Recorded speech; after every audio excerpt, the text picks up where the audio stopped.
영으로 들어가야 산다. 왜 우리는 신앙생활을 오래 했는데 변하지 않을까요?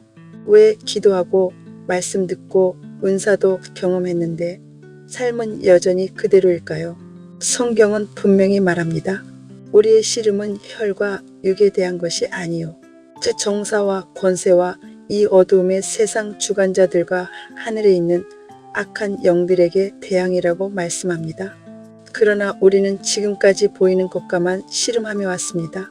이 말씀은 단순한 교리가 아니라 삶 전체를 바꾸는 방향을 제시하는 중요한 말씀입니다. 하나님을 믿는 사람뿐 아니라 모든 사람의 삶을 좌우할 수 있는 핵심적인 진리입니다. 그럼에도 불구하고 지금까지 세상 사람들은 물론 하나님을 믿는 사람들조차 이 말씀을 제대로 실천하지 못하며 살아왔습니다.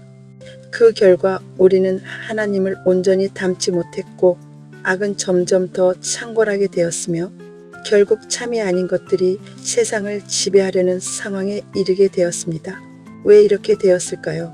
말씀에서 우리의 씨름은 혈과 육에 대한 것이 아니라는 의미는 우리의 싸움이 눈에 보이는 인간적이고 물리적인 대상이 아니라 보이지 않는 영적 세력과의 전쟁이라는 뜻입니다. 그러나 지금까지 사람들은 영적 전쟁이 아닌 보이는 혈과 육의 문제에 머물러 왔습니다. 이는 여전히 육의 차원에 머물러 있다는 의미입니다. 우리는 여기서 스스로에게 질문해야 합니다. 나는 지금까지 무엇과 싸워왔는가? 문제가 생길 때마다 나는 그것을 없애려고만 했는가? 아니면 그 문제를 통해 나를 고치려고 했는가? 이 질문에 대한 답이 바로 현재 나의 위치를 보여주는 기준입니다. 영으로 가는 사람은 환경을 바꾸려 하지 않고 자신을 바꿉니다.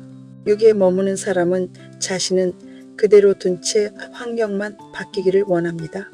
하나님은 보이지 않는 영이시며 악한 영 역시 보이지 않는 존재입니다. 진정한 싸움은 이러한 보이지 않는 영적 세력과의 전쟁이며 인간이 거듭남의 영으로 들어가기 위해 싸우는 과정입니다. 이 싸움에서 승리할 때 우리는 예수 그리스도의 거듭남의 영에 이르게 됩니다. 성경에서 말하는 싸움은 영적 전쟁입니다. 이 싸움은 삶 속에서 직접 부딪히며 이겨야 하는 싸움입니다. 그 길은 육체를 가진 인간이 살아있는 동안 보이는 것들과 씨름하며 결국 영적인 존재로 변화되는 것입니다. 그렇게 거듭남의 영으로 변화된다는 것은 인간이 참된 주체로 서는 길이며 육체 중심의 존재에서 영적 존재로 탈바꿈되는 것입니다. 예수님께서 신이 육체를 십자가에 내어주신 것은 인간에게 그 길을 보여주시기 위함입니다. 인간 역시 거듭남의 영으로 들어가기 위해서는 자신의 육을 십자가 위에서 처리해야 합니다. 그것이 각자의 삶 속에서 나타나는 고통과 악한 영을 이기고 영으로 나아가야 한다는 것입니다. 그러나 지금까지 사람들은 이 길을 가지 않았습니다.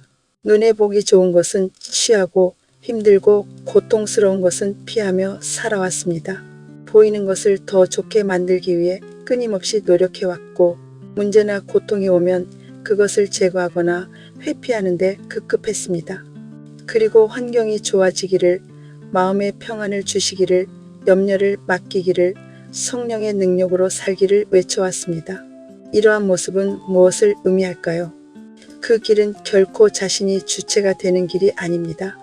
그러한 말들은 진정한 하나님의 자녀의 모습이 아닙니다.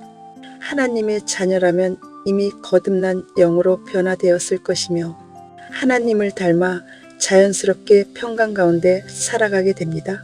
염려와 근심도 사라지며 모든 것을 맡기기 이전에 이미 하나님과 하나 된 삶을 살아가게 됩니다.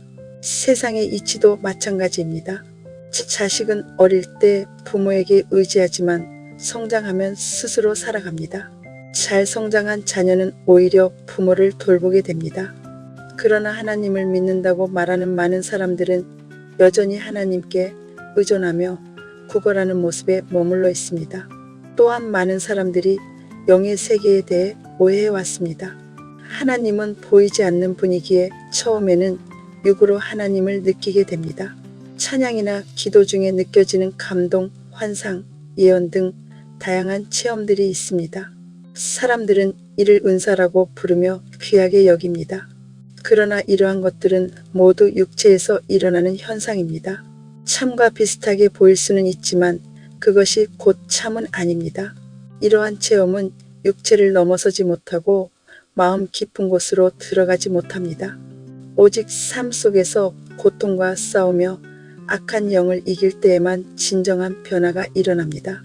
그때 비로소 사람은 거듭남의 영, 곧 생명으로 빚어지게 됩니다.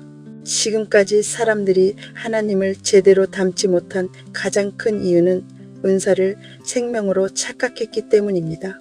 은사는 참이 아니라 참을 흉내내는 것에 불과합니다. 겉모양은 비슷해질 수 있지만 속사람은 변화되지 않습니다.